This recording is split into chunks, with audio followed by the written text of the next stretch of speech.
అష్టాదశ సర్గ నుంచి చెప్పాలి కదా.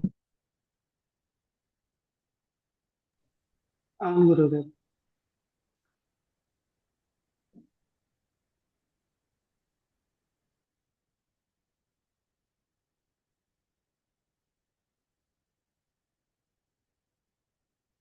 మొత్తం ఇక్కడ నుంచి ఇంకా ఈ ఈ ప్రకరణం అంత వైరాగ్య ప్రకరణం అంతం వరకు కూడా మొత్తము రాముడి యొక్క వైరాగ్యం గురించే చెప్తున్నారు. ఇప్పుడు ఈ అష్టాదశ సర్గలో రాముడు ఏవైతే చింతన చేశాడో, మీమాంస చేశాడో, తనలో తాను ఏవైతే ఆలోచించుకున్నాడు, అంటే దుఃఖానికి కారణాలు ఏవేవి అని చెప్పేసి ఆలోచించుకున్నాడు, అవన్నీ తను ముందు చెప్తున్నాను.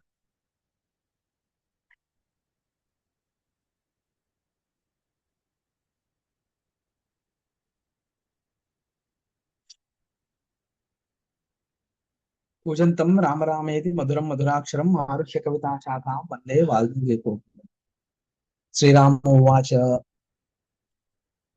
ఆర్ద్రాంత ఆర్ద్రాన్ ఆర్ద్రాంతంత్ర ఆర్ద్రాంతరతంత్రీ గహనో వికారీ పరిపాతమాన్ దేహస్ఫురతి సంసారే సోపి దుఃఖాయ కేవలం.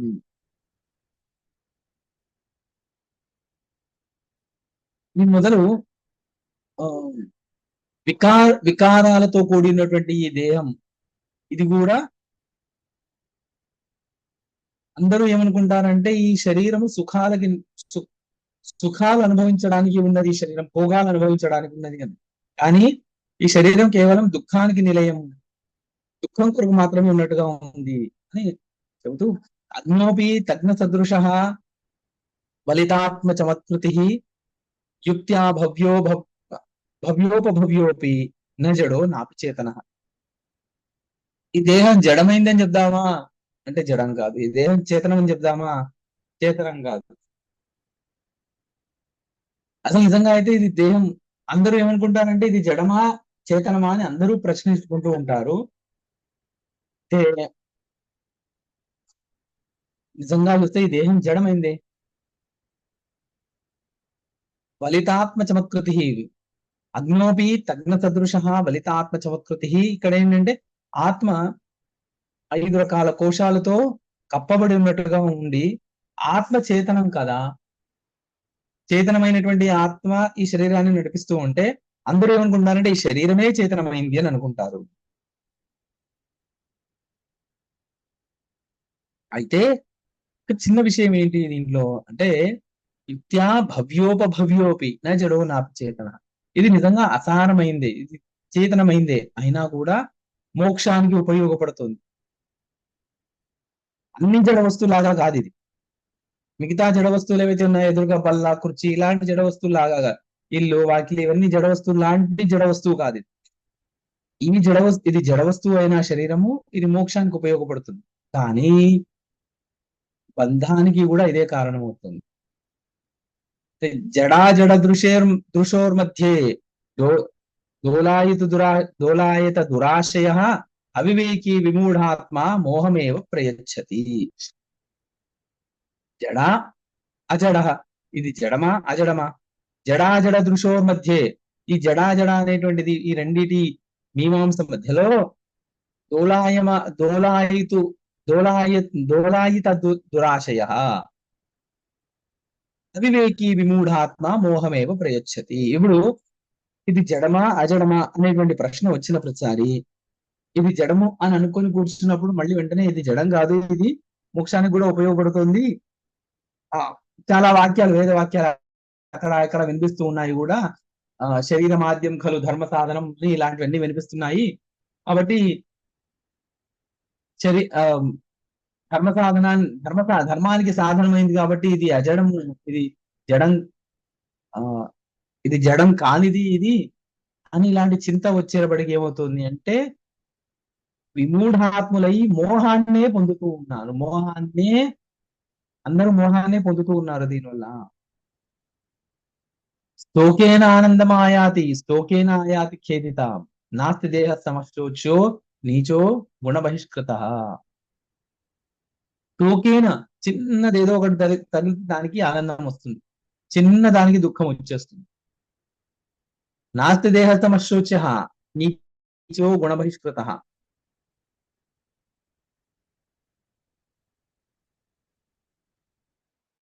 స్తోకేనాదం ఆనందం అయితే చిన్న చిన్న వాటితో ఎట్లా ఆనందం వస్తుంది అంటే, ఆకలి వేసింది ఇంత ఇదో తినడానికి దొరికింది అయిపోయింది ఆనందం వేస్తుంది. ఏదో చలికాలము బాగా చలి ఎక్కువైపోయింది దుఃఖం వచ్చింది, ఎండాకాలం ఎండ ఎక్కువైపోయింది కొద్దిగా దుఃఖం వచ్చింది, కొద్దిగా ఎక్కువ కొద్దిగా హెచ్చు తగ్గులు, సమయానికి భోజనం దొరకలేదు దుఃఖం వచ్చింది, కావాల్సిన దానికంటే ఎక్కువ భోజనం వడ్డించేశారు దానికి దుఃఖం. తిన్నా దుఃఖమే, తినకపోయినా దుఃఖమే, ఎక్కువ తిన్నా దుఃఖమే, తక్కువ తిన్నా కావాల్సిన దానికంటే తక్కువ వచ్చింది అయినా దుఃఖమే, వచ్చింది కదా అని సంతోషం లేదు. అంటే స్తోకేన చిన్న దాంతో ఆనందం కలిగిస్తుంది, చిన్న దాంతో దుఃఖం కలిగిస్తుంది. అందుకే నాస్తి దేహ సమశోచ్య నీచ గుణ బహిష్కృత. ఇది గుణములు లేనిది నీచము దేహము. ఈ ఇది ఎలాంటిది దేహము అంటే దానికి ఇంకా ఇక్కడ వివరిస్తున్నారు 5వ శ్లోకం నుంచి. ఆగమాపాయినా నిత్యం దంత కేసర శాలినా వికాసస్మిత పుష్పేణ. ఆగమాపాయినా నిత్యం దంతకేసర శాలినా వికసిత పుష్ప విక వికాసస్మిత పుష్పేణ ప్రతిక్షణం అలంకృత భుజ శాఖో ఘనస్కంధో ద్విజస్తంభ శుభస్థితి లోచనాలి బిలాక్రాంత చిరఃపీఠ బృహత్ఫల శ్రవదంతరసగ్రస్తో అత్తపాద సుపల్లవ గుల్మ గుల్మవాన్ కార్యసంఘాతో విహంగం మకృతాస్పద తచ్ఛాయో దేహవృక్షోయం జీవపాంథగణాస్పద కస్యాత్మీయ కస్య వరః ఆస్థానాస్తే కిలాత్రకే. మొత్తం ఇక్కడ దాకా మొత్తం ఈ దేహం యొక్క ఈ దేహం అనేటువంటిది ఒక వృక్షంతో పోల్చారు అక్కడ. ఎలాంటిదంట అంటే ఆగమాపాయినాహ నిత్యం దంత కేసరశాలిన. ఇక ఎలా ఉంది అంటే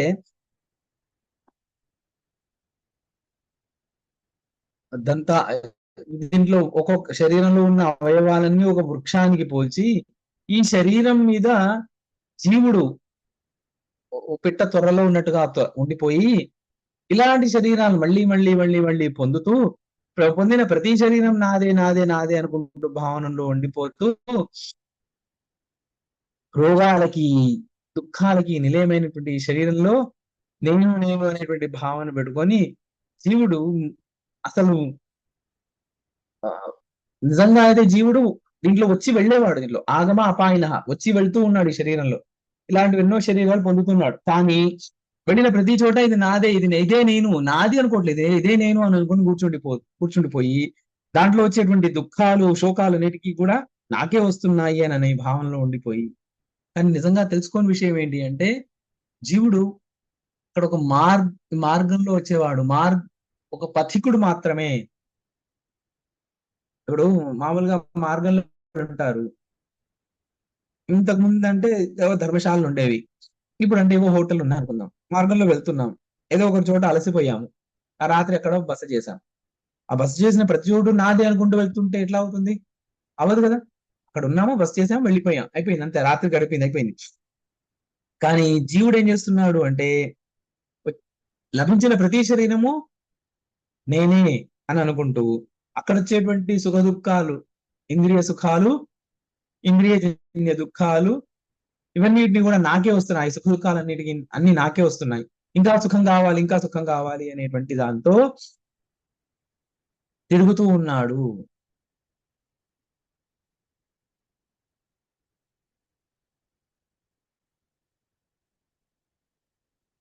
తాత నంతరణార్థేన గృహీతాయాం పునః పునః నావి దేహలతాయాంచ కస్య స్యాద్ ఆత్మభావన. అసలు ఇంకా పైన కూడా ఇంకో మాట అన్నారు, అసలు ఈ దేహం ఎవరికి బంధువు, ఎవరికి శత్రువు, ఎవరికి దీని పట్ల ప్రేమ ఎవరికి, ద్వేషం ఎవరికి, ఇవన్నీ ఏవి నాకు తెలియట్లేదు.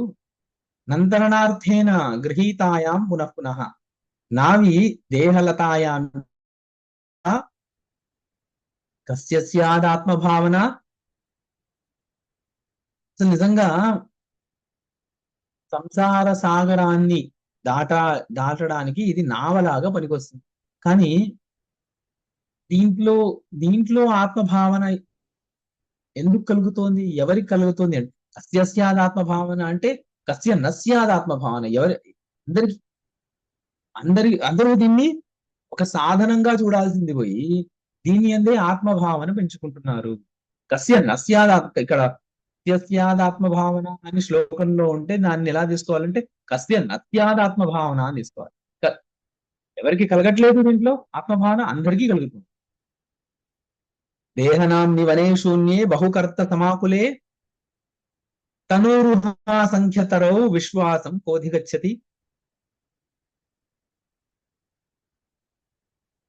దేహనాంని వనే శూన్యే బహుకర్త సమాకులే తనూరుహా సంఖ్యతరౌ విశ్వాసం కోధిగచ్చతి. విశ్వాసం కోధిగచ్చతి అని అన్నప్పుడు ఇక్కడ విశ్వాసం కోనధిగచ్చతి. ఇక్కడ అసలు నిజంగా ఈ శరీరాన్ని ఎలా చూడాలి? ఇదో వనంలో, దీంట్లో ఇదొక వనం, దేహం అనేటువంటి వనంలో, దీనిలో తొమ్మిది రంధ్రాలతో కూడినటువంటి దీంట్లో ఈ శూన్యారణ్యంలో నేను ఎప్పటికీ ఉంటాను అని విశ్వాసం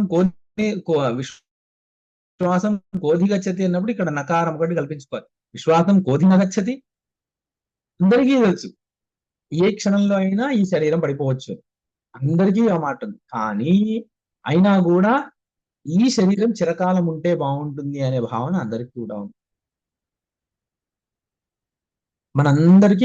మనందరికీ ఈ దేహం పట్ల నిశ్చయంగా నిశ్చప్రచంగా తెలుసు ఈ దేహం పడిపోతుంది ఒక రోజు ఖచ్చితంగా.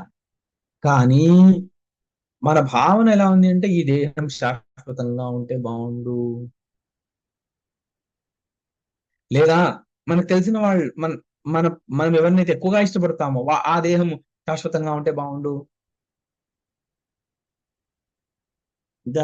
జాతస్య ధ్రువో మృత్యు ధ్రువం జన్మ మృతస్య చ. అయితే ఈ శరీరం వచ్చింది అంటే పడిపోక మానదు. కానీ ఒకవేళ ఎవరైనా మనకు ఇష్టమైన వాళ్ళ శరీరం వదిలేశారు అంటే, పరమేశ్వరుడు నాకు ఎందుకు ఈ కష్టం ఇచ్చాడు, తొందరగా తీసుకెళ్లిపోయాడు వీళ్ళని, ఇలాంటివన్నీ మనం పిచ్చి పిచ్చి మాటలు మాట్లాడుతూ ఉంటాం. నిజంగా ఇలాంటి మాటలు మన వాళ్ళు ఎప్పుడు మాట్లాడేవాళ్ళు కాదు. ఒక 100 సంవత్సరాలు, ఇప్పుడు మనం 2026లో ఉన్నాము, 1926 కంటే ముందు ఇలా ఎవరు మాట్లాడలేదు. ఎక్కడ మన కావ్యాల్లో ఎక్కడ కూడా ఎవరైనా మరణించిన వాళ్ళని చూసి వాళ్ళని ఇష్టపడే వాళ్ళు, వాళ్ళ బంధువులు అందరూ కూర్చొని పరమేశ్వరుడు వీడిని తొందరగా తీసుకెళ్లిపోయాడు వీడిని, ఇలాంటివన్నీ పిచ్చి పిచ్చి మాటలన్నీ మాట్లాడేవాళ్ళు కాదు. సంస్కృతిలో లేదు అది. ఎక్కడి నుంచి వచ్చింది ఇది కొత్త మాటలు ఇవన్నీ కూడా? ఇది సినిమా ప్రభావమే అని చెప్పాలి. 1926 నుంచే సినిమాలు ప్రారంభమయ్యాయి, దాంట్లో వచ్చినవే ఇక్కడి నుంచి. ఎందుకు అంటే సినిమా ప్రభావం అంతా ఎలా ఉంది అంటే వాళ్ళందరూ ఆలోచించే వాళ్ళందరూ ఇప్పుడు వీళ్ళందరూ మేమంతా ఏంటి రియలిస్టిక్ గా ఆలోచించే వాళ్ళము అని అనుకునేవాళ్ళు. వీళ్ళు ఏమంటారు అంటే ఒకటే జీవితం, ఒక్కసారి పుడతాం, ఒక్కసారి పుట్టేవాడైతే మళ్ళీ అందరూ సమానంగా పుట్టాలి, సమానంగా చావాలి. అది మామూలుగా కూడా సరిగా నడవట్లేదండి. ఇప్పుడు ఒకే కంపెనీలో ఒకే పదార్థాలన్నీ వేసి తయారు చేసిన ఒక చిన్న బ్యాటరీ సెల్ ఉంది అనుకోండి, ఒకే బ్యాచ్ లోవి కూడా అన్ని ఒకే సమయం కరెక్ట్ గా ఈ రోజు ప్రారంభమైతే కరెక్ట్ గా 100 రోజులు ఈ బ్యాటరీ రావాలి, ఒక గడియారంలో సెల్ వేసామనుకోండి ఖచ్చితంగా 6 నెలలు రావాలి అంటే 180 రోజులు ఖచ్చితంగా వస్తుందా ఏంటి? ఒక బ్యాటరీ సెల్ సంవత్సరమైనా నడుస్తూనే ఉంటుంది, ఆ గడియారం నడిపిస్తూనే ఉంటుంది, ఇంకోటి నెలకి అయిపోతుంది. కృత్రిమమైనటువంటి విషయాల్లోనే అది కుదరట్లేదు. కానీ మనం దేహాదులు ఎందుకు వీళ్ళందరి ఆలోచన ఎలా ఉంది, వీళ్ళందరి మేము బుద్ధిజీవులం అనుకునే వాళ్ళకి అందరూ 100 సంవత్సరాలు ఖచ్చితంగా జీవించాలి, అంతకంటే తక్కువ జీవిస్తే ఏదో అసలు నిజంగా దేవుడు అంటే అసలు వీడిని 50 ఏళ్ళకి తీసుకెళ్లిపోయాడా, 60 ఏళ్ళకి తీసుకెళ్లిపోయాడా, ఇలాంటివన్నీ మాటలు నిజంగా మనం ఆ సినిమా దానివల్లే వచ్చాయి కానీ మన సంస్కృతిలో ఎప్పుడూ లేవు ఇలాంటి మాటలు. ఎందుకు అంటే మన మన మనకి ఎన్నో జన్మల సంస్కారం నుంచి తెలుసు మనకు శరీరం నశ్వరం, దేహం శాశ్వతం కాదు, ఇది ఏనాడైనా పడిపోవాల్సిందే, ఒక రోజు ముందు వెనకాల ఎప్పుడైనా పడిపోవాల్సిందే. ఈ విషయం మనకు బాగా గట్టిగా తెలుసు. కానీ దాని పైన కప్పు పెట్టేసి దానిపైన ఈ తెచ్చి పెట్టుకున్నటువంటి భావాల్ని పెట్టుకొని అనవసరంగా దుఃఖిస్తున్నాం అని అనుకుంటున్నాను నేను. మాంస స్నాయు అస్థి వలితే శరీర పటహేద్రుడే మార్జారవద్ అహం తాత తిష్టాం యత్ర గతధ్వనౌ.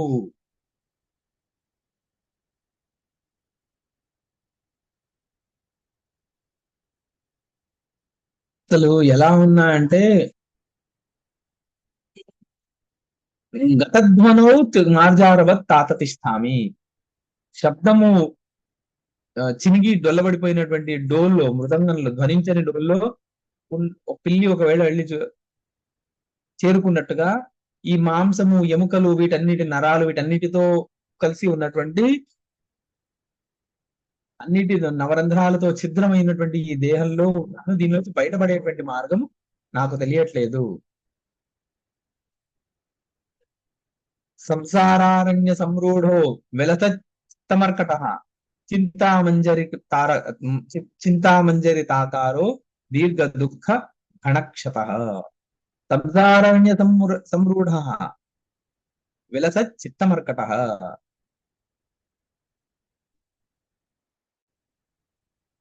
సంసారారణ్యంలో తిరుగుతూ ఉన్నటువంటి చపల చిత్తంతో ఉన్నటువంటి కోతిలాగా ఉన్నాను. చింతామంజరితాకార దీర్ఘ దుఃఖ గణక్షత. ఎలా ఉంది ఈ సంసార అరణ్యం? ఎలా ఉంది అంటే చింతామంజరి, చింత అనేటువంటి, మంజరి అంటే మొగ్గలు, చింత అనేటువంటి మొగ్గలతో, దుఃఖ గణక్షత, దుఃఖం అనేటువంటి గొడ్డలితో కొట్టబడినటువంటిది. సంసారం అనేటువంటిది ఒక కార్ అడవి, సంసారారణ్య సంరూఢ. ఈ దేహము ఎలాంటిది అంటే విలస చిత్తమర్కట, అలాంటి అరణ్యంలో తిరిగేటువంటి నేను ఒక కోతిలాగా ఉన్నాను. ఎలాంటి అంటే మర్కటం, చపల మర్కటం, అది ఆ చంచలమైనటువంటి మర్కటం లాగా ఉన్నాను నేను. కృష్ణా భుజంగమీ గేహం కోపకాక కృతాలయ స్మిత పుష్పోద్గమ శ్రీమాన్ శుభాశుభ మహాఫల. ఈ దేహంలో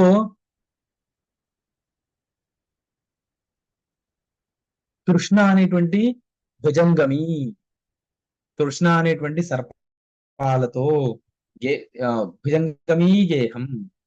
ఈ శరీరం ఎలా ఉంది అంటే తృష్ణ అనేటువంటి భుజంగానికి ఇది నిలయంగా ఉంది. కోప కాక కృతాలయ, కోపం అనేటువంటి కాకి చేత కట్టబడినటువంటి గూడు. స్మిత పుష్ప ఉద్గమ,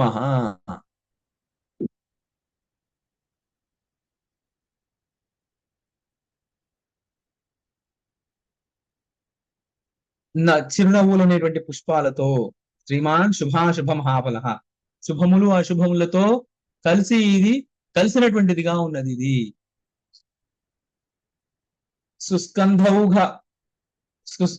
సుస్కంధౌఘ లతాజాలో హస్త తమక సుందర పవన స్పందితాశేష స్వాంగ అవయవ పల్లవ.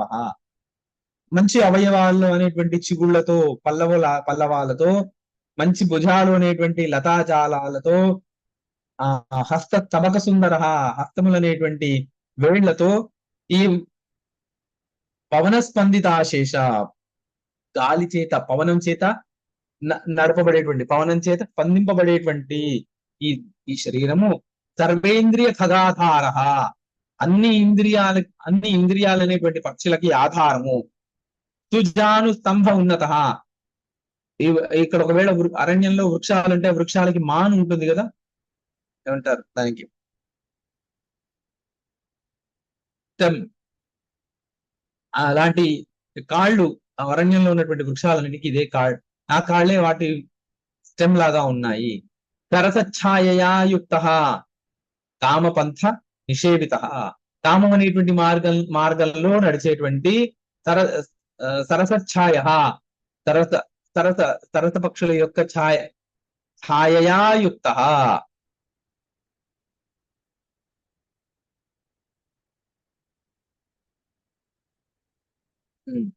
ఇంకా మూర్ధ సంజనిత దీర్ఘ శిరోరుహ తృణావలి. ఆ తలపైన పెరిగినటువంటి ఆ వెంట్రుకలే అవే గడ్డి బాగా పెరిగిన. అహంకార గృధ్ర కృతే కులాయ సుశిరోదర. అహంకారం అనేటువంటి గ్రద్ద చేత చేయబడినటువంటి కులాయ కోరికలు, ఇవన్నీ అంటే ఏవేవి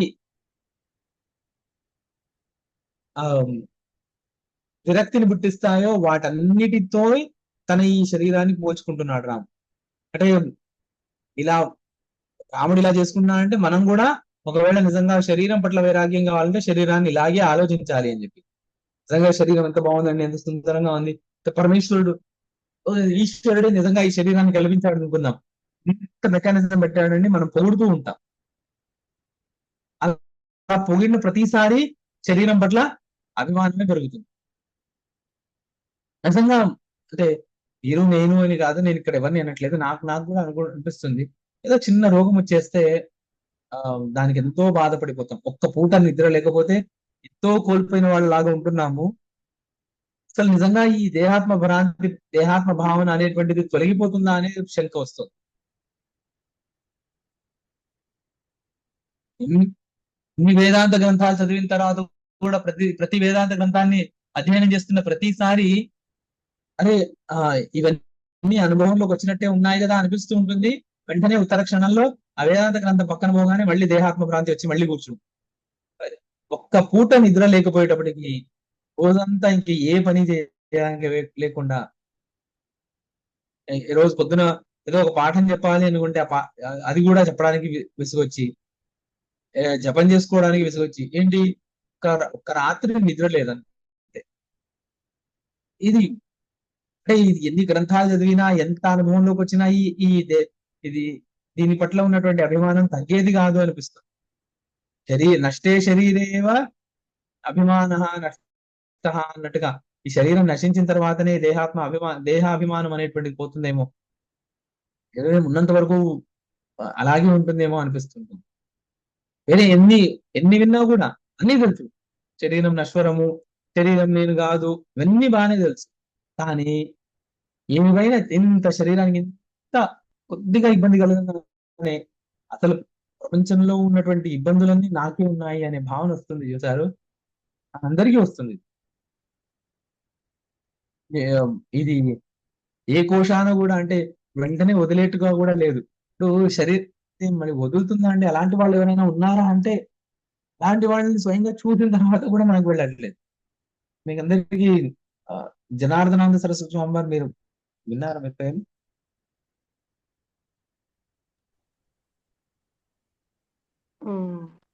ఉన్నటువంటి శృంగేరి శ్రీచరణ్లో పూర్వాశ్రమ తాతగారు వారు ఋషిపీఠంలో వస్తుంది కదా గురువు గారు, ఈయన గురించే వస్తుంది ఋషిపీఠంలో మ్యాగజైన్ లో. సాయుధ్యము సంసారం నుండి సాయుధ్యం దాకా అని కుప్ప వెంకటకృష్ణమూర్తి గారు రాస్తున్నారు. వారి పూర్వాశ్రమం కుప్ప వెంకటకృష్ణమూర్తి గారు వారి నాన్నగారు పూర్వాశ్రమంలో. వీరు కుప్ప లక్ష్మావధాని గారని వారి పూర్వాశ్రమం. వారు దేహాత్మ భావాన్ని పూర్తిగా వదిలేసిన వాళ్ళు. ఆయన 2 ఇన్సిడెంట్స్ ఎప్పుడో జరగలేదు, ఏదో 100 సంవత్సరాల క్రితం జరగలేదు, కరెక్ట్ గా 2000 సంవత్సరాల మాట, ఇది 25 సంవత్సరాల క్రితం మాట. ఆయన శ్రీశైలం అడవులో తపస్సు చేసుకుంటూ ఉన్నారు. ఒకసారి తపస్సు అక్కడ కూర్చొని జపం చేసుకుంటూ ఉన్నారు.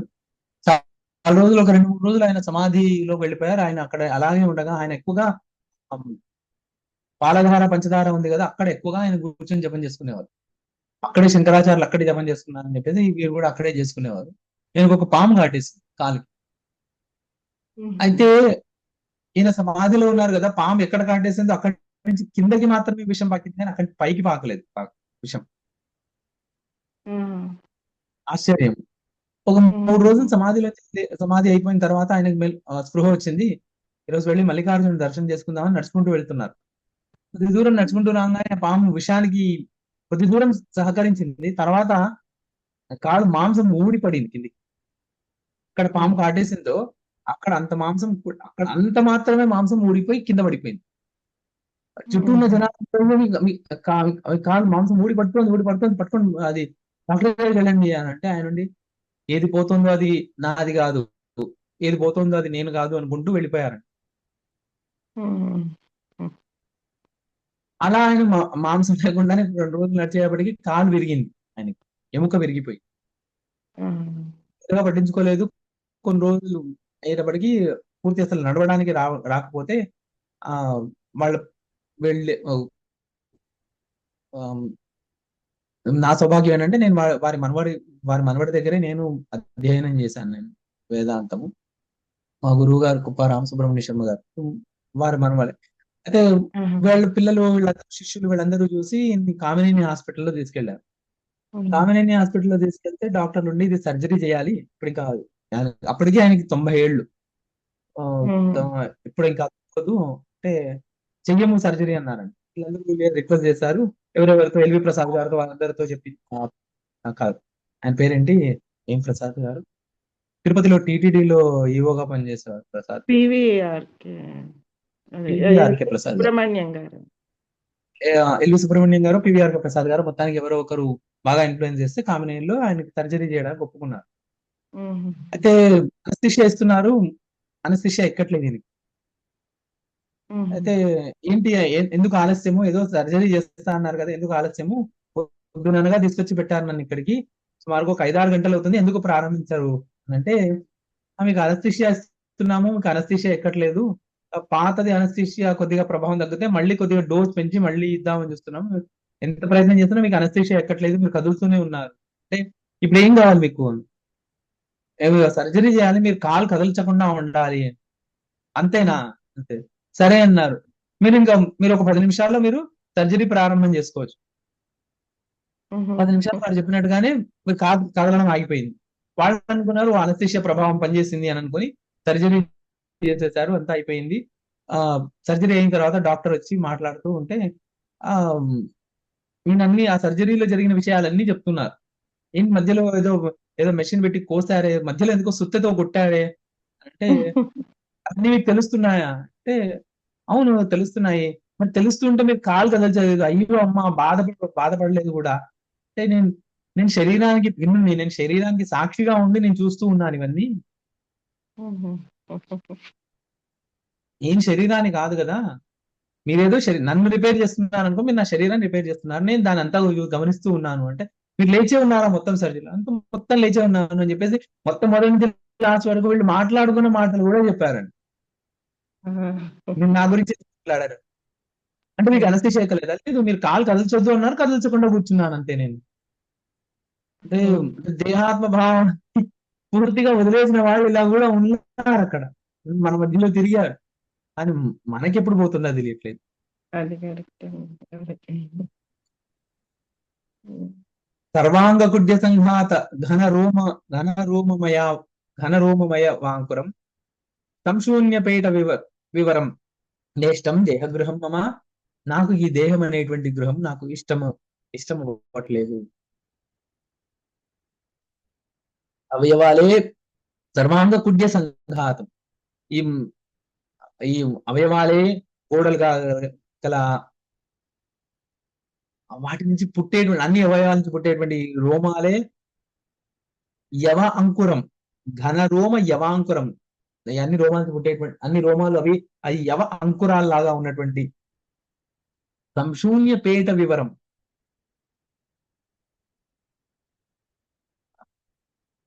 ఛిద్రాలు గలది, రంధ్రాలు గలది, ఈ దేహం నాకు ఇష్టం అవ్వట్లేదు. నఖోర్ణనాభినిలయం సరమారణితాంతరం భాంకారకారి పవనం నేష్టం దేహగృహం మమ నఖ ఊర్ణ నాభి నిలయం. గోల్డ్ అనేటువంటి తాలె గూళ్ళతో ఉన్నటువంటి ఆ సరమారణితాంతరం భాంకారకారి పవనం, ఆ ఆకలి అనేటువంటి కుక్కతో ఉన్నటువంటి ఆ ఆ- ఆ ఈ ప్రాణవాయువు యొక్క అహంకారంతో కూడినటువంటి ఈ శరీరం నాకు వద్దు, నాకు ఇష్టం అవ్వట్లేదు. ప్రవేశ నిర్గమ వ్యగ్ర వాత వేగ మనారతం వితతాక్ష గవాక్షం తన్నేష్టం దేహగృహం మమ. ఈ దేహగృహం నాకు ఎందుకు ఇష్టం కాదు అని చెప్పేసి పైన ఇంతవరకు 34వ శ్లోకం వరకు ఇదే చెప్తూ ఉన్నా. జిహ్వా మర్కటికాక్రాంత వదనద్వార భీషణం దుష్టదంతార్థి శకలం నేష్టం దేహగృహం మమ. త్వక్సుధా లేపం మసృణం యంత్ర సంచార చంచలం మనస్సు సదా సదా పునోత్ఖాతం నేష్టం దేహగృహం మమ. స్మితదీప ప్రభోద్భాసి క్షణమానంద సుందరం క్షణం వ్యాప్తం తమః పూరైః నేష్టం దేహగృహం మమ. సమస్త రోగాయతనం వలీపలిత పత్తనం సర్వాధిసార గహనం నేష్టం దేహగృహం మమ. అక్షర్క్షోభ కుశమ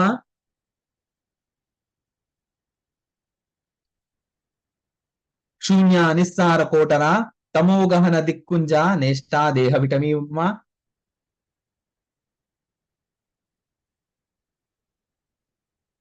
అసలు ఎన్ని ఎన్ని అవలక్షణాలు, అన్ని అవలక్షణాలు ఉన్నాయి నిజంగా చూస్తే ఈ దేహానికి. అలాంటి ఎన్ని అవలక్షణాలతో ఉన్నటువంటి ఈ దేహం నాకు అవసరం లేదు అని చెప్పేసి దానికి దేహం దేహం మీద ప్రతి ఎంత వ్యాకులత చెప్పాలంత వైరాగ్యం చెప్పాలంత వైరాగ్యం చెప్పేసి దేహాలయం ధారయితుం న శక్నోమి మునీశ్వర పంకమగ్నం సముద్ధర్తుం గజం అల్పబలో యథ. బురదలో చిక్కుకున్నటువంటి ఏనుగులాగా ఉంది నా పరిస్థితి. ఈ దేహాన్ని నేను ధరించలేకుండా ఉన్నాను నేను అసలు అని చెప్పేసి దేహాన్ని బలవంతంగా వదిలేయాలని లేదు. అంటే ఈ దేహాన్ని ధరించలేను అంటే ఇలాంటి దేహాన్ని ఇంకొక దేహాన్ని ధరించడం నాకు ఇష్టం లేదు అన్నారు. మళ్ళీ ఇక్కడ ఆ రాముడు ఏంటి అసలు మనం ఏంటంటే మన కష్టాలే మనం పోగొట్టుకోవడానికి ఆ యోగ వాసిష్టం విందామని కూర్చుంటే మనల్ని ఏదో ఆయన ఆ ఆత్మహననానికి అంచులకి ఆయన రాముడే తోస్తున్నట్టుగా ఉంది. రాముడి మాటలు వింటుంటే ఇలా అనిపిస్తుంది. ఎలా అలా అండి, రాముడి మాటలు సాంత్వన ఇవ్వాలి కదా అంటే సాంత్వనగానే తీసుకోవాలి ఈ మాటలు. ఏమని అంటే ఇలాంటి దేహాన్ని ఇంకొక దేహాన్ని ధరించడానికి నాకు ఇష్టం లేదు. ఎందుకంటే ఈ దేహం ఈ వచ్చిన ఈ దేహమే మోక్షానికి సాధనం అవ్వాలి అంతే. ఇంకొక దేహం నాకు వద్దు. కం స్వీయ కించ రాజ్యేన కిం కాయేన కిమీహితై దినై కతిపయైరేవా కాల సర్వం వికృంతతి. కిం స్వీయ సంపదలతో ఏం చేయాలి, రాజ్యంతో ఏం చేయాలి, కిం ఈహితై శరీరంతో ఏం చేయాలి, కిం కాయేన కోరికలతో ఏం చేయాలి, దినై దినై కతిపయేరేవ కాల సర్వం వికృంతతి. కొన్ని రోజులే ఇలా చూస్తూ ఉండగానే కాలం మొత్తం నాశనం చేసేస్తుంది. మాకురు ధన జన యౌవన గర్వం హరతి నిమేషాత్ కాలా సర్వం మాయామయమిదం అఖిలం హిత్వా బ్రహ్మపదం త్వం ప్రవిశ విదిత్వా అని శంకరులు చెప్పినట్టుగా మాకురు ధన జన యౌవన గర్వం ఇవేవి ఉండవు. హరతి నిమేషాత్ కాలా సర్వం కాల సర్వం హరతి నిమేషాత్. ఒక నిమిషంలో అన్ని తీసేస్తుంది. అదే మాట ఇక్కడ రాముడు అంటున్నాడు. కిం శ్రీయా కించ రాజ్యేన. ఇవే మాటలు అర్జునుడు కూడా అన్నాడు కదండి, మరి ఆయన ఎందుకు మనం పొగడలేదు? నకాంక్షే విజయం కృష్ణ నచ రాజ్యం సుఖాని చ. నాకు రాజ్యం వద్దు, సుఖం వద్దు, ఏ వద్దు అన్నాడు కదా అర్జునుడు. మరి అర్జునుడు ఎక్కడన్నాడు? పని చేయబోయే అర్జునుడు ముందు ఎక్కడన్నాడు? యుద్ధం యుద్ధంలో చేయాల్సి నిలబడి అన్నాడు కదా, అంతకు ముందని ఉండాలి. అనడానికి 100 సార్లు ముందు అవకాశం ఉండింది కదా.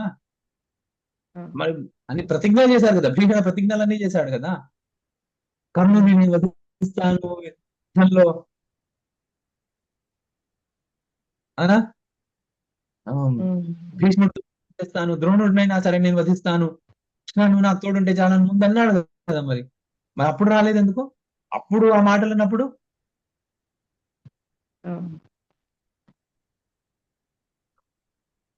దుర్యోధనుడికి సహాయంగా వచ్చినటువంటి రాజులందరినీ నేను వధిస్తాను, అతిరథ మహారాజుల్ని ఎవరైనా సరే నేను వధిస్తాను, ఇవన్నీ మాటలు అన్నాడుగా.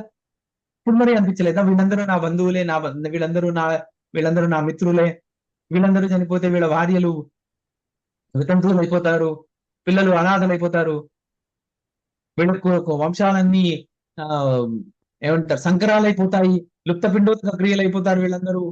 ఇప్పుడు అనిపించలేదా ప్రతిజ్ఞ చేసినప్పుడు? అప్పుడు అనిపించింది ఇప్పుడు అనిపిస్తుంది అంటే అది కార్పణ్య దోష హతస్వభావ అని, దానికి కార్పణ్యం అన్నారు, దానికి వైరాగ్యం కాదు. యుద్ధంలో వస్తే దానికి దానికి వైరాగ్యం అనరు, దానికి కార్పణ్యం అంటారు. అలా క్షణిక వైరాగ్యాలు ఉంటాయి, అవన్నీ కూడా కార్పణ్యమే అనాలి. కార్పణ్య దోష హతస్వభావ అన్నట్టుగానే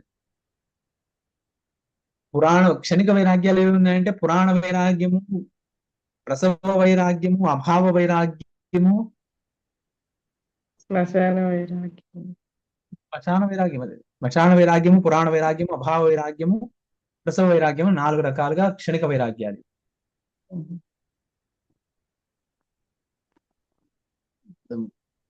ఆ అవి క్షణిక వైరాగ్యం అని చెప్పడం అంటే అవి కార్పణ్యమే, కార్పణ్య దోషం అనే చెప్పాలి. అంటే ఏమీ చేయలేక ఇలాంటి మాట్లాడుతున్నాం. ఇప్పుడు వైరాగ్యం రావాలి అంటే ఎప్పుడు రావాలి, ఎలా వస్తుంది వైరాగ్యం అని రాముడు చూపిస్తున్నాడు.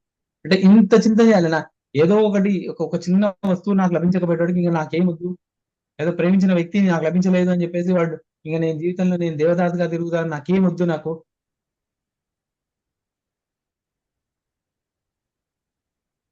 అంత భ్రాంతి అయినా అని చెప్పేసి తిరగడం, అది వైరాగ్యం కాదు అసలు.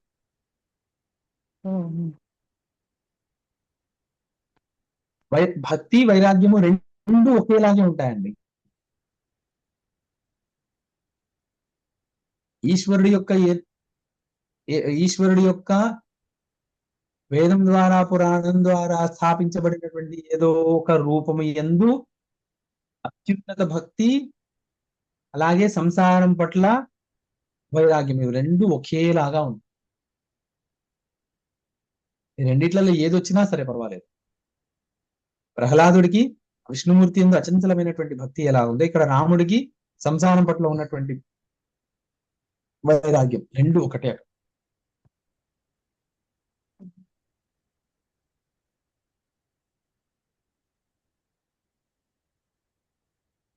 ఏమొస్తుందండి ఇంత వైరాగ్యాన్ని పెంచుకుంటే? ఏమొస్తుంది మనకు? నిజంగా చెప్పాలండి, తర్వాత రాముడు జీవితంలో ఆయన ఎంత సాధించాడో, రాముడు ఎంత సాధించాడో జీవితంలో, దానికి అంతటికీ కారణం ఈ వైరాగ్యం. అంత వైరాగ్యంతో ఉన్నాడు కాబట్టి ప్రకృతి మొత్తం ఈయన పనులన్నీ చేసి పెట్టింది. సముద్రుడు కూడా ఆయనకి దారిచ్చాడు. చంచలులైనటువంటి వానరులు ఈయనకి సహాయం చేశారు. ఒక రోజు ఉన్నట్టుగా ఇంకో రోజు ఉండనటువంటి వానరులు ఈయనకు సహాయం చేశారు. అడవిలో 13 సంవత్సరాలు ఆయన అరణ్యంలో తిరిగినా కూడా ఎంతో మంది రాక్షసుల్ని, ఎంతో మంది వీళ్ళందరినీ కూడా కొట్టబెట్టాడు ఆయన. ఇదిగా రావణుడి వల్ల దుఃఖం కలిగింది, అది ఆ విషయం పక్కన పెడితే ఆ దుఃఖాన్ని దూరం చేయడానికి కూడా ఎన్నో అన్ని అసలు తన శక్తినే మర్చిపోయినటువంటి హనుమంతుడికి కూడా ఆ సమయంలో శక్తిని గుర్తు చేసి ఆయన అన్ని పనులు అన్ని చేయడానికి కారణం ఏంటి అంటే రాముడి వైరాగ్యమే. ఒకటి భక్తి గాని ఒకటి వైరాగ్యం గాని అచంచలంగా ఉందనుకోండి, ప్రకృతి మొత్తం అన్ని వాటికి దాసోహం అయిపోతుంది.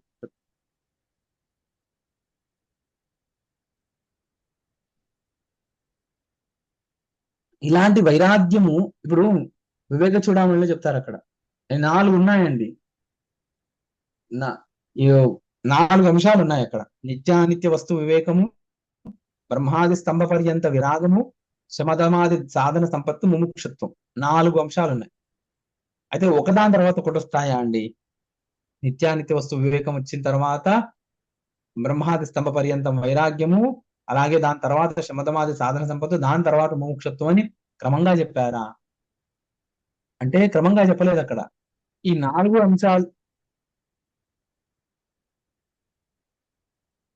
అంశాలు ఉన్నాయి దీంట్లో. ఈ 4 అంశాల్లో ఏదో ఒక్కటి ఉన్నా మిగతా 3 వచ్చేస్తాయి. ఇప్పుడు ఒక్కటి ముముక్షం, నాకు మోక్షం కావాలి అని గట్టి కోరిక ఉందనుకోండి, అప్పుడు ఇవన్నీ వచ్చేస్తాయి. దీంట్లో శమధమాది సాధన సంపత్తి ఉందనుకోండి, యోగం బాగా అభ్యాసం చేసి శమధమాది సాధన సంపత్తి గలవాడుగా అయ్యాడు.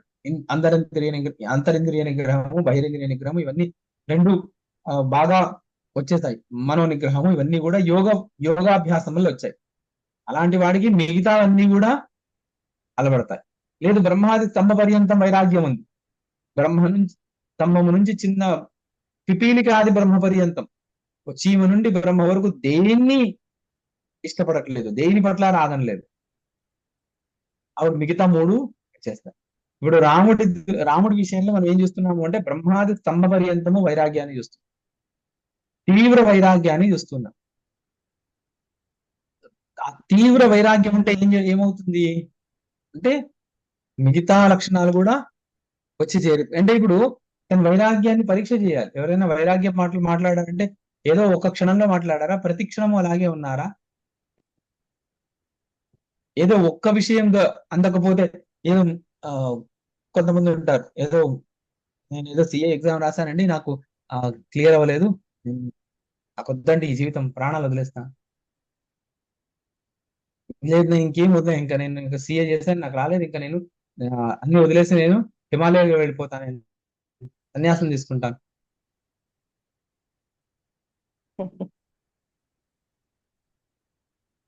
అంటే సిఏ వచ్చింటే నువ్వు సన్యాసం తీసుకునేవాడివి కాదు.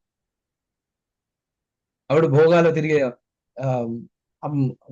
అప్పుడు డబ్బులు ఎలా సంపాదిస్తాం, వచ్చిన డబ్బులతో ఏ ఊర్లలో సైట్లు కొందాం, ఏ ఊర్లలో రియల్ ఎస్టేట్ బాగుంది, ఇలా ఆలోచించేవాడు. అంతేనా? అప్పుడు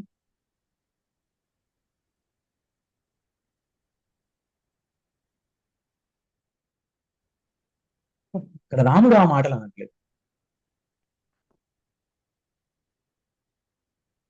రక్తమాంస సమయస్యాస్య సబాహ్యాభ్యంతరం మునే నాశైక ధర్మిణో బ్రూహి కైవకాయస్య రమ్యత. అసలు ఈ శరీరంలో రమ్యత ఏమిందో చెప్పండి. రక్తము, మాంసము, రక్త మాంసాలతో కూడింది. బాహ్యాభ్యంతరం, బాహ్యము అభ్యంతరము అంతా కూడా ఇప్పుడు ఇంత మనం చర్మము ఎక్కడ ఉండాలో అక్కడ ఉంటే దానికి అన్ని క్రీములు పూస్తాం, స్నోలు పూస్తాం, పౌడర్లు పూస్తాం. ఎంత చర్మం ఊడి ఎక్కడైనా కింద భూమి మీద పడనియండి ఇంట్లో, దాన్ని తాకను కూడా తాకము. దాన్ని ఇలా ఆ చిన్న చిమ్టి ఫోర్సెప్స్ ఉంటుంది, దాంతో పట్టుకొని తీసుకుపోయి బయట వేస్తాం.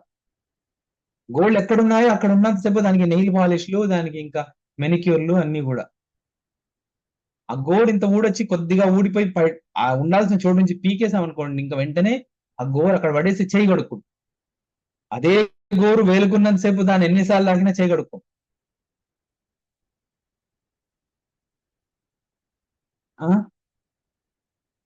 అలాగే కఫాదులన్నీ కూడా అంతే, అంతే. శరీరంలో రక్తం కావాలి, అలాంటిది రక్తం కొద్దిగా ఎక్కడైనా కొద్దిగా వేలు కోసుకుపోయి కింద భూమి మీద రక్తం పడింది అనుకోండి, వెంటనే చిచి చిచి అని చెప్పేసి అంత పసుపు పోసేసి అంత శుద్ధి చేసి, వెనకటి కాలంలో అయితే ఆవు పేడ తెచ్చి అలికేవాళ్ళు, ఇప్పుడు అలా చేయట్లేదు అనుకోండి. ఇంట్లో టైల్స్ కదా, ఆవు పేడ వేస్తే పాడైపోతుంది, ఎవరు ఆవు పేడ వాడట్లేదు. కానీ ఆ రక్తం ఉండాల్సిన చోటు ఉంటే బానే ఉంది, అది కొద్దిగా బయటకు వచ్చి కింద పడింది అంటే దాన్ని చీచి చీచి అని ఎన్ని చీలు అంటాము, 100 చీలు అంటాం. ఎన్ని బిందువులు ఉన్నాయి ఎన్ని చీలని దాన్ని వాడు చెయ్యి కోసుకుపోయి వాడు బాధపడుతుంటే వాడి చేతే తుడిపిస్తావు, నీ రక్తం నువ్వే తుడిచే, నేను ముట్టను అని. మరణావసరే కాయా జీవం నానుసరంతియే తేషు తాదా కృతజ్ఞేషు కైవాస్థాం పదధీమతాం. మరణం వస్తే జీవుణ్ణి వెనకాల వెళ్ళవు ఈ ఇంద్రియాలు ఇవన్నీ కూడా.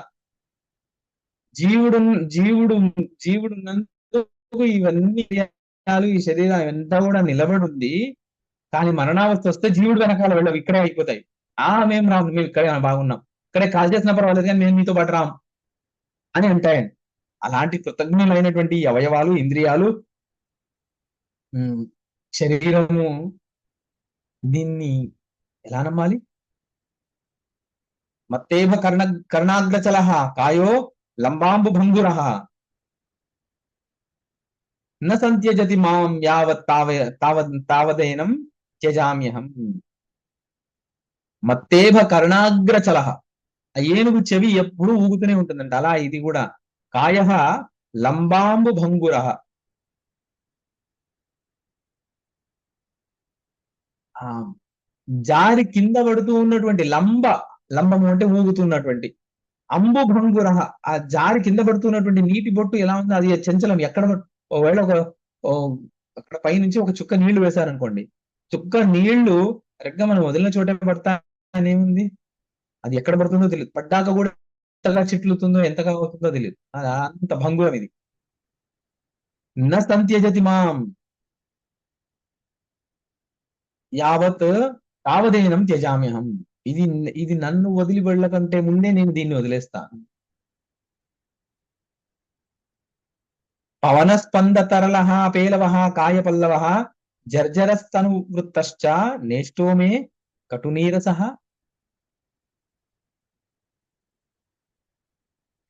ఈ దేహం ఎలాంటిది అంటే పవనస్పంద తరళ పేలవ కాయపల్లవ, చిగురుల లాంటిదంట. ఎలాంటి చిగురుకి? ప్రాణవాయువు వల్ల స్పందించేది అంట. జర్జరం, జర్జర తనువృత్తశ్చ, చాలా తనువృత్తం, చాలా చిన్నది ఇది. జర్జరం, నశించేది. కాబట్టి నేను ఈ శరీరాన్ని ఇష్టపడను.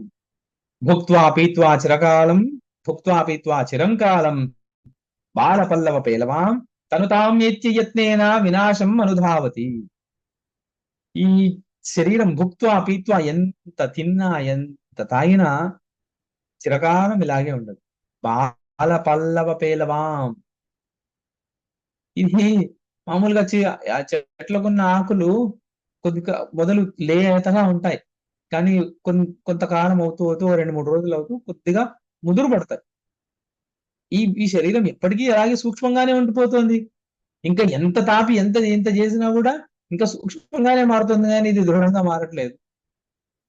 తల్దానేత్యయత్నైన వినాశం అనుధావతి. ఎంత దీన్ని కాపాడుకుందామని చూసినా ఇది వినాశం వైపుకే వెళ్తోంది.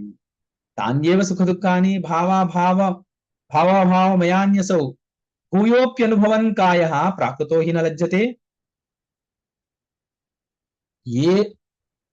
ఈ శరీరము ఎన్నిసార్లు సుఖాన్ని అనుభవించినా ఒక వస్తువు మళ్ళీ మళ్ళీ దాని మాటి మాటికి అదే కావాలి అని చూస్తుంది.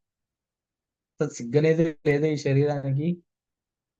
సుచిరం ప్రభుతాం కృత్వా సంసేవ్య విభవశ్రియం నోచ్రాయమేతి తస్థైర్యం కాయ కిమితి పాల్యతే.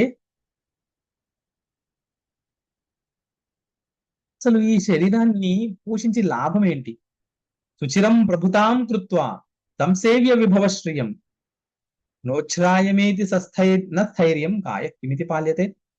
ఎంత దీన్ని సేవించినా, దీన్ని చాలా కాలం పాలించినా, పోషించినా, భోగాలను అనుభవింపజేసినా ఇది శరీరం గొప్పతనాన్ని గాని అవినాశిత్వాన్ని గాని పొందట్లేదు. నా ఉచ్ఛ్రాయం ఏతి నా స్థైర్యం, స్థిరత్వాన్ని పొందట్లేదు. నా ఉచ్ఛ్రాయాన్ని, గొప్పతనాన్ని పొందట్లేదు. అవినాశిత్వాన్ని, నాశం పొందనటువంటి స్థితిని పొందట్లేదు. దీనికి ఎన్ని లేపాలు తైలాలు ఎన్ని పోషించినా అంతే ఉంది. ఇలాంటి దాన్ని పోషించి లాభం ఏంటి? జరాకాలే జరానీతి మృత్యుకాలే తథామృతిం సమయేవా విశేషజ్ఞ కాయో భోగి దరిద్రయో.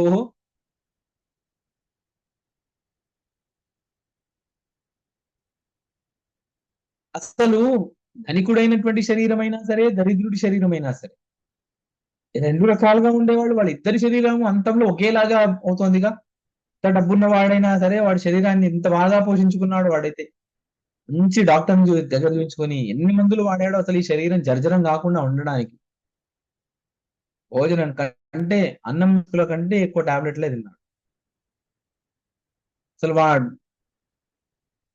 ఎంత డబ్బున్నవాడు అంటే వాడి కొరకు 24 గంటలు డాక్టర్లు అందుబాటులో ఉండాలని చెప్పేసి ఒక మెడికల్ కాలేజ్ కట్టించి దాంట్లో ఓ 1000 మందికి ఫ్రీగా చదివించి వీడికి వైద్యం చేయడానికి కొరకు 1000 మందిని ఫ్రీగా చదివించి పెట్టుకున్నాడు కూడా.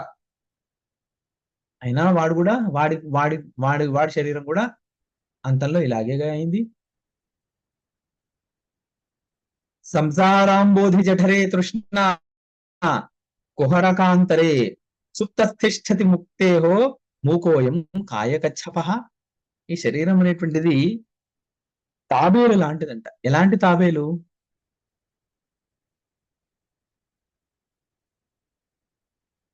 ఈ సముద్ర గర్భంలో హైబర్నేట్ అయిపోతాయి తాబేళ్లు. చలికాలం బాగా ఎక్కువైపోతే బయట చలి మంచు పడుతుంది అనుకోండి, మంచు వాటికి తట్టుకోవడం కష్టం తాబేళ్ళకి. సముద్ర గర్భంలో ఏమవుతుందంటే కొద్దిగా వెచ్చగా ఉంటది. అప్పుడు వెళ్ళి ఆ సముద్ర గర్భంలో వెళ్ళి అక్కడ వెళ్ళి ఇంకా ఆకలి దప్పులు అన్ని మానేసి అక్కడ కూర్చుంటాయంట. అలా ఈ శరీరం కూడా ఏమీ అసలు ఉద్ధరించే ప్రయత్నం ఏమీ చేయకుండా అలా నిద్రిస్తూ తాబేల్లాగా ఉంది చెప్పి ఇంకా ఈ శరీరాన్ని ఇంకా దూషణ చేస్తున్నారు. ఇంకో 20 లోకాలు దూషణ చేస్తూనే ఉన్నారు. పెద్ద సర్గ ఇది. దీని తర్వాత ఇంకా శరీరంలో బాల్య కౌమార యవ్వన అవస్థల గురించి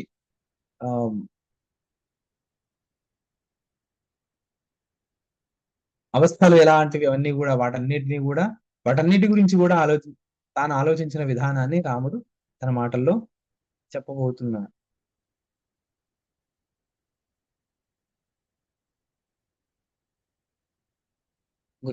ఇవి మన తర్వాత పాఠంలో చూద్దాము. బహుశా సోమవారం రోజు సాయంత్రం పాఠం ఉండకపోవచ్చు. నేను ప్రయాణంలో ఉంటాను. ఆ రోజు మధ్యాహ్నమే చెప్పడానికి ప్రయత్నం చేస్తాను. రాదు. గురు బ్రహ్మ గురు విష్ణు గురుర్దేవో మహేశ్వర గురు సాక్షాత్ పరబ్రహ్మ తస్మై శ్రీ గురవే నమః. సంస్కృతం మే ప్రియా భాషా సంస్కృతం చింతయామ్యహం సంస్కృతేన సదా వచ్మి సంస్కృతాయ చ జీవనం సంస్కృతాన్మే స్థితం సర్వం సంస్కృతస్య ప్రతి సదా సంస్కృతే మే దృఢా భక్తి హే సంస్కృత నమోస్తుతే. శివాయ గురవే నమః. శ్రీ విష్ణు రూపాయ నమః శివాయ. శ్రీ కాశీ విశ్వనాథాయ శివాయ. మాత్రమే.